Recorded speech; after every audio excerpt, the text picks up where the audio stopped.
नमस्कार साथियों, L classes की इस निशुल्क क्रांति में आपका बहुत बहुत स्वागत है। और आज हम आपके लिए लेकर आए हैं जीके के क्वेश्चन पेपरों की श्रृंखला में दूसरा पेपर। हम पहला पेपर जीके का करवा चुके हैं और आज हमारा दूसरा पेपर होगा। देखिए क्वेश्चनों में चलते हैं। पहला क्वेश्चन है अपना, आईसीसी एक दिवसीय विश्व कप 2023 का आयोजन कहां होगा। देखिए, आईसीसी एक दिवसीय विश्व कप 2023 का आयोजन होगा कहां? भारत में। और ये कब होगा? तो ये होगा 14 अक्टूबर से 26 नवंबर 2023 के बीच। कब होगा? 14 अक्टूबर से 26 नवंबर 2023 के बीच। और ये कौन सा संस्करण है? तो यह 13वां संस्करण है। देखिए, भारत में होने वाला ये पहला आईसीसी एक दिवसीय विश्व कप नहीं है।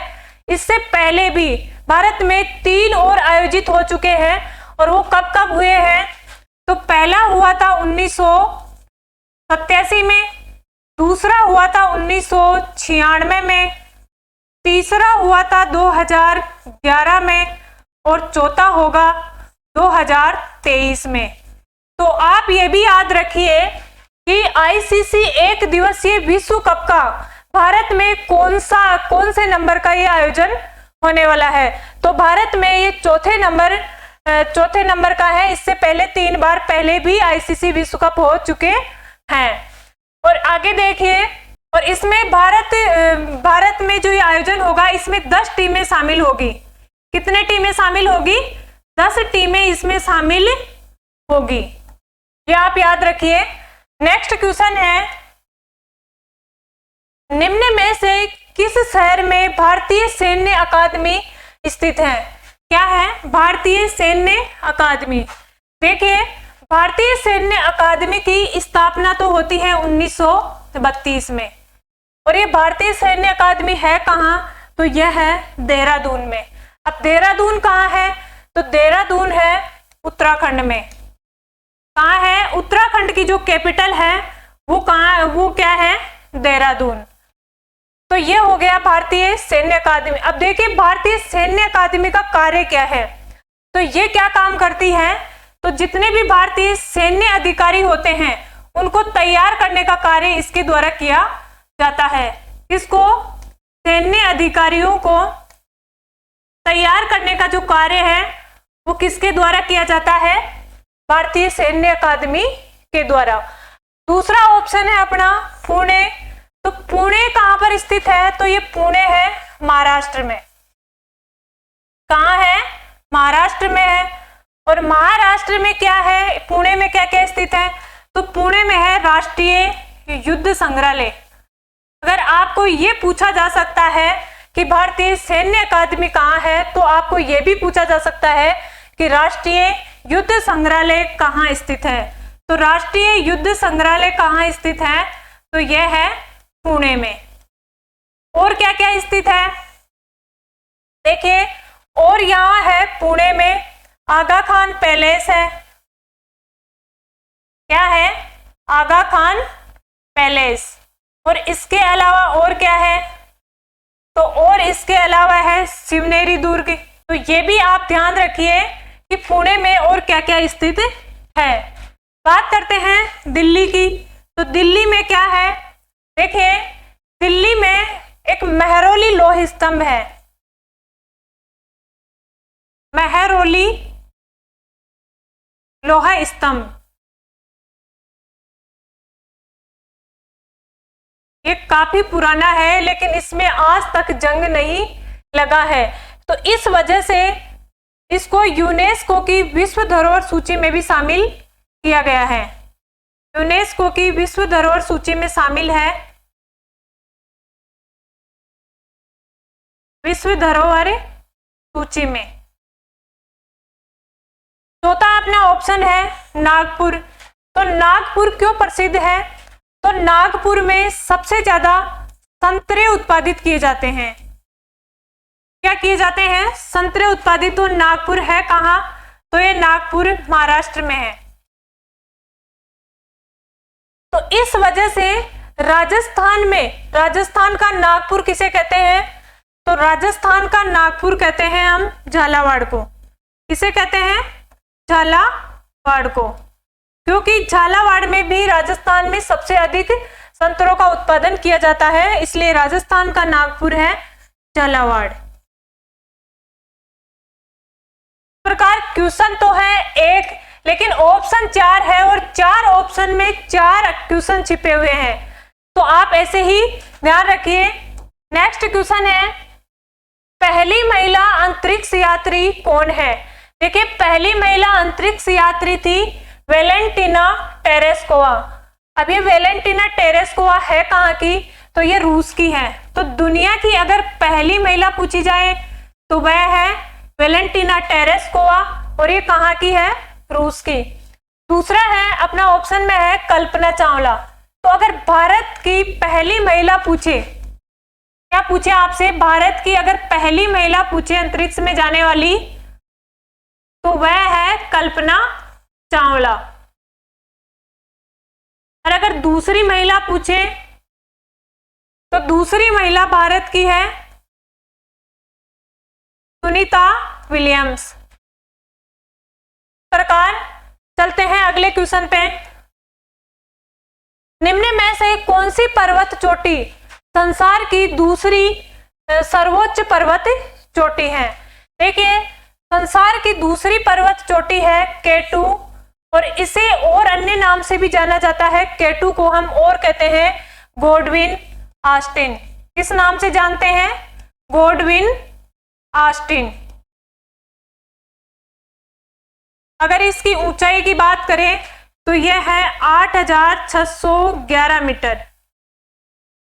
तो इसमें पहली पूछे, अगर संसार की पहली सबसे ऊंची चोटी पूछे तो वह है माउंट एवरेस्ट। इसकी ऊंचाई कितनी है? 8,848 मीटर। तो पहली तो संसार की हो जाएगी माउंट एवरेस्ट, और दूसरी है केटू या गॉडविन ऑस्टिन।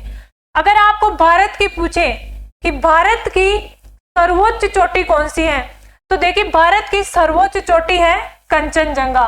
और ये कंचनजंगा है कहाँ? तो यह सिक्किम में स्थित है। कहाँ है? सिक्किम में। इसकी ऊंचाई कितनी है? तो इसकी ऊंचाई है 8,586 मीटर। दूसरी है अपनी नंदा पर्वत। तो नंदा पर्वत कहाँ स्थित है? तो ये नंदा पर्वत है उत्तराखंड में, और ये भारत की दूसरी सबसे ऊंची चोटी भी ऊंचाई है 7,816 मीटर, और ये कहाँ स्थित है? उत्तराखंड में। इस प्रकार भारत और संसार की पहली और दूसरी ऊंची चोटियां हैं। नेक्स्ट क्वेश्चन है, मौर्य साम्राज्य को किसने स्थापित किया? देखिए, मौर्य साम्राज्य से पहले एक राज्य था, कौन? मगध। मगध था, और उस मगध पर नंद वंश का शासक था। किसका था? नंद वंश का शासन था। और नंद वंश के अंतिम राजा हुए थे कौन? घनानंद। तो नंद वंश के अंतिम राजा घनानंद को पराजित करके चंद्रगुप्त मौर्य ने कौटिल्य की सहायता से मौर्य साम्राज्य की स्थापना की थी। किसकी? चंद्रगुप्त मौर्य ने किसकी सहायता से की? कौटिल्य की सहायता से। कौटिल्य की सहायता से चंद्रगुप्त मौर्य ने मौर्य साम्राज्य की स्थापना की।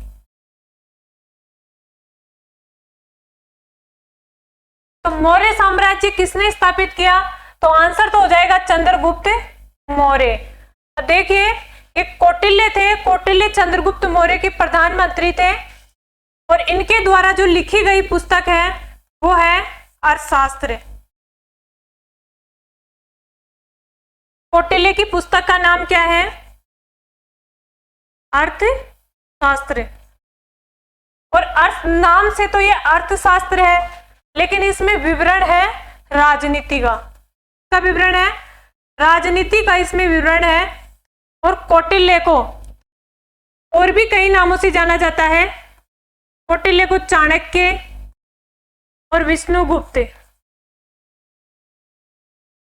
चाणक्य और विष्णुगुप्त, इन 3 नामों से जाना जाता है। और इनकी पुस्तक थी अर्थशास्त्र और इसमें विवरण है राजनीति का।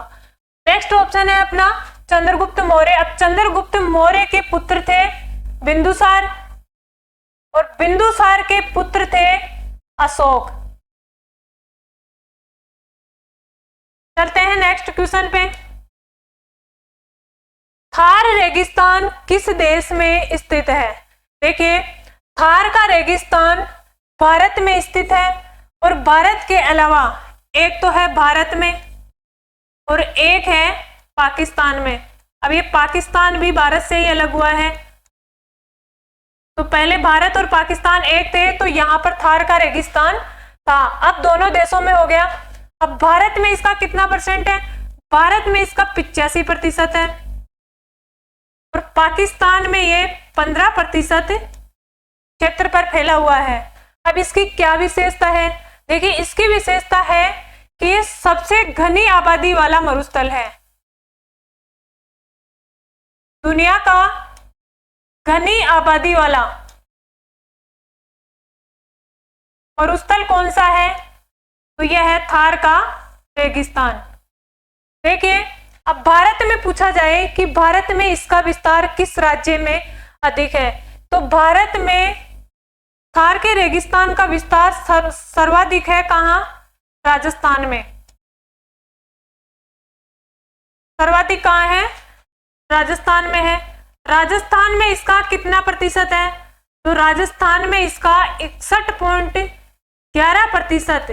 भारत में राजस्थान में 61.11% क्षेत्रफल पर फैला हुआ है। और यहाँ जनसंख्या कितनी निवास करती है? तो यहाँ जनसंख्या 40% जनसंख्या यहाँ निवास करती है। और इसके अलावा भारत में ये कहाँ पर स्थित है? तो भारत में ये पंजाब, हरियाणा और राजस्थान, इन 3 राज्यों में इसका विस्तार है। नेक्स्ट क्वेश्चन है, देखिए इसमें एक और ऑप्शन में है मंगोलिया। मंगोलिया की राजधानी है उलान बटोर। क्या है? उलान बटोर। अब मंगोलिया किसके लिए प्रसिद्ध है? तो मंगोलिया में भी, मंगोलिया और चीन में एक मरुस्थल है। कौन सा है? गोबी रेगिस्तान। रेगिस्तान है। कौन सा है? गोबी रेगिस्तान। इस गोबी रेगिस्तान की क्या विशेषता है? तो ये देखिए, जल रहित स्थान है। क्या है? जल रहित स्थान।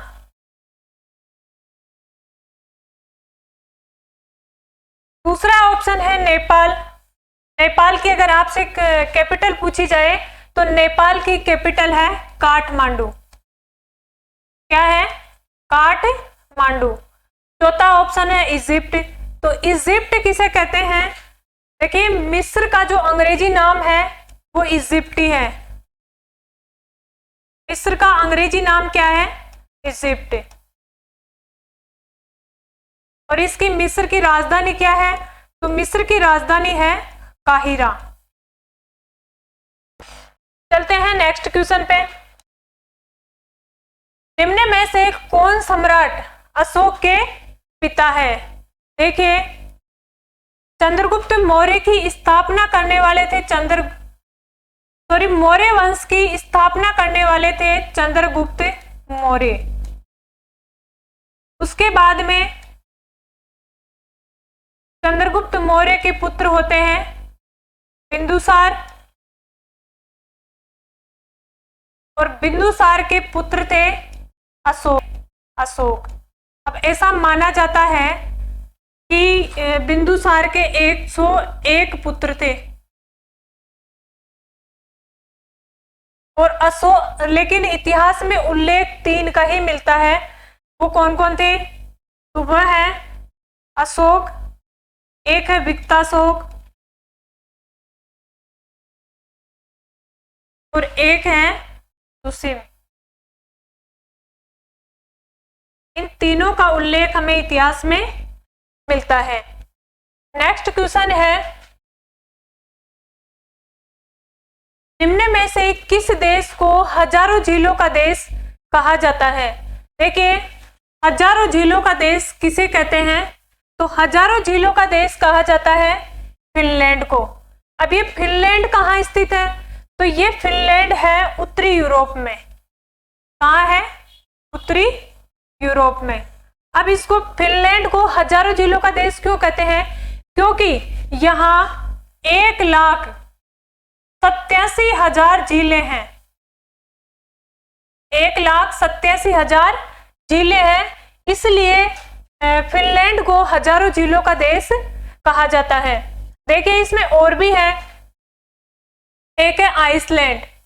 आइसलैंड दुनिया में पीस इंडेक्स में प्रथम नंबर पर है, यानी बहुत शांत देश है ये। कौन सा? आइसलैंड। उसके बाद में है न्यूजीलैंड, तो ये प्रशांत महासागर और ऑस्ट्रेलिया के बीच में स्थित है। और ये है आयरलैंड। देखिए, हमारे संविधान में हमने अलग अलग देशों से अलग अलग चीजें ग्रहण की है, तो इसी प्रकार हमने आयरलैंड के संविधान से भी कुछ चीजें ग्रहण की है। तो उनमें है, आयरलैंड से हमने क्या क्या लिया है? तो हमने नीति निर्देशक तत्व लिए हैं। नीति निर्देशक तत्व हमने कहाँ से लिए हैं? आयरलैंड से। इसके अलावा क्या लिया है? राष्ट्रपति का निर्वाचन मंडल। राष्ट्रपति का निर्वाचन मंडल। एक और लिए, एक चीज और है, और वह है राज्यसभा में कला, साहित्य, विज्ञान और समाज सेवा। विज्ञान और समाज सेवा के क्षेत्र में जो पारंगत होते हैं, समाज सेवा के क्षेत्र में जो पारंगत है, उनको राष्ट्रपति के द्वारा मनोनीत किया जाता है। तो ये तीन चीजें हमने आयरलैंड के संविधान से ग्रहण की है। नेक्स्ट क्वेश्चन है, दिल्ली किस नदी के तट पर स्थित है? देखिए, दिल्ली स्थित है यमुना नदी के तट पर। अब यमुना नदी के तट पर और कौन कौन से हैं? तो आगरा भी यमुना नदी के तट पर है, और मथुरा भी यमुना नदी के तट पर स्थित है। और इसके अलावा है, फिर दूसरा ऑप्शन है सरयू। तो सरयू के किनारे कौन सा शहर स्थित है? तो यह है अयोध्या। अयोध्या कहाँ स्थित है? सरयू के किनारे। गोमती नदी के किनारे है द्वारिका और जौनपुर। कौन सा है? द्वारिका और जौनपुर। चौथा ऑप्शन है गंडक। गंडक के किनारे कौन सा स्थित है? हाजीपुर। और ये कहाँ है? बिहार में। इस प्रकार इन चारों नदियों के किनारे ये शहर स्थित है। नेक्स्ट क्वेश्चन है, भारत के 14वें उपराष्ट्रपति कौन हैं? देखिए, अभी ये हाल ही में नियुक्त हुए थे, तो ये करंट का भी क्वेश्चन है, आपसे पूछा जा सकता है कि भारत के उपराष्ट्रपति और कौन से नंबर के हैं। आप ये भी ध्यान रखिए कि ये कौन से नंबर के हैं। तो ये 14वें नंबर के हैं। और अभी कौन है वर्तमान में? जगदीश धनखड़। देखिए, ये उपराष्ट्रपति बनने से पहले ये किस पद पर नियुक्त थे? तो ये पश्चिमी बंगाल के राज्यपाल थे। क्या थे? पश्चिमी बंगाल के राज्यपाल।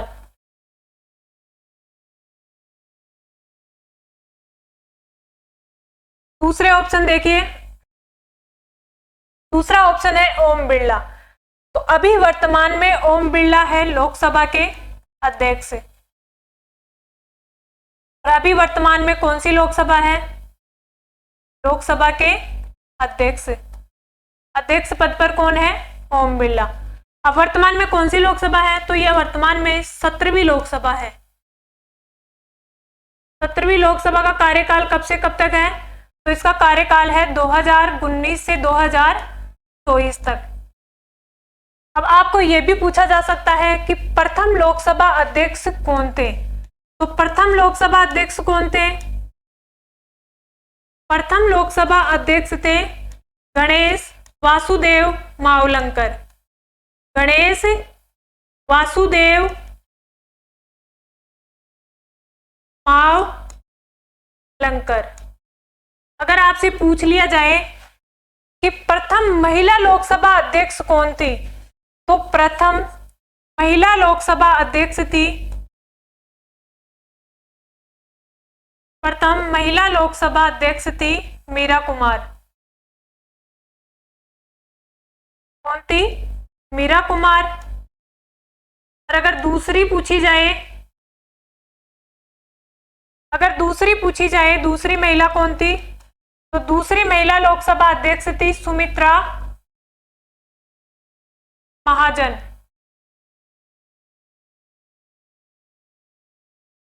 फिर देखिए अपना ऑप्शन है एक और, आरिफ मोहम्मद खान। तो ये कौन है? यह अभी वर्तमान में केरल के राज्यपाल है। कौन है? केरल के राज्यपाल।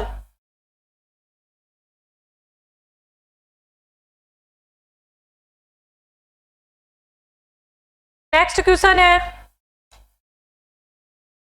महाराष्ट्र राज्य की राजधानी है। देखिए महाराष्ट्र राज्य की राजधानी है मुंबई। आंसर तो हो जाएगा इसका मुंबई, लेकिन इसमें और भी ऑप्शन में है। तो हम लखनऊ को किस नाम से जानते हैं? तो नवाबों का शहर कहते हैं लखनऊ को। नवाबों का शहर किसे कहते हैं? लखनऊ को। ये कहाँ स्थित है?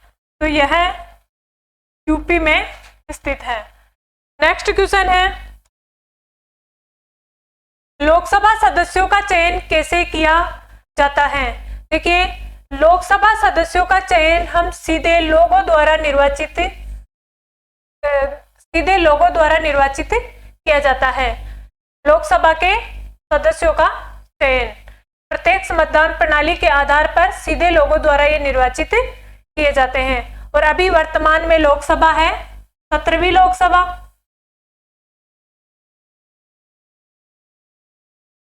वर्तमान में कौन सी लोकसभा है? 17वीं लोकसभा। नेक्स्ट क्वेश्चन है, भारत की सबसे बड़ी पेट्रोलियम, देखिए ये रिफाइनरी है, रिफाइनरी कहाँ स्थित है? तो ये भारत की सबसे बड़ी पेट्रोलियम रिफाइनरी है जामनगर में। ये जामनगर कहाँ स्थित है? ये जामनगर है गुजरात में।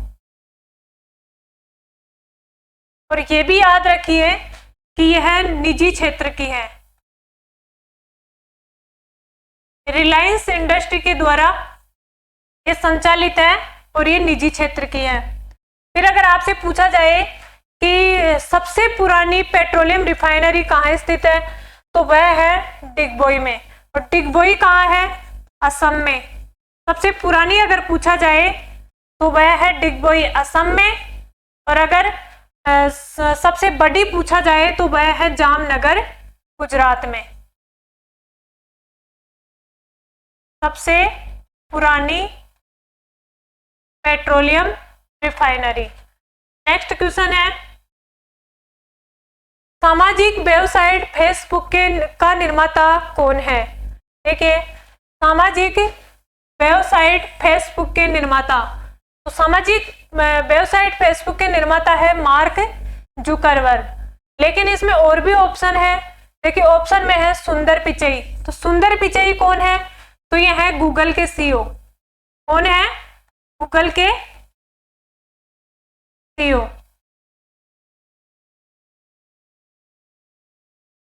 एक ऑप्शन में है ग्राहक बेल।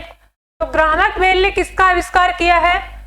तो ग्राहक बेल ने किया था टेलीफोन का आविष्कार। किसका आविष्कार किया था? टेलीफोन का। अब ये तो शायद सबको पता होगा कि ग्राहक बेल ने टेलीफोन का आविष्कार किया था, लेकिन टेलीफोन के अलावा इन्होंने कम्युनिकेशन टेक्नोलॉजी के क्षेत्र में भी कार्य किया है। किसके क्षेत्र में? कम्युनिकेशन टेक्नोलॉजी के क्षेत्र में।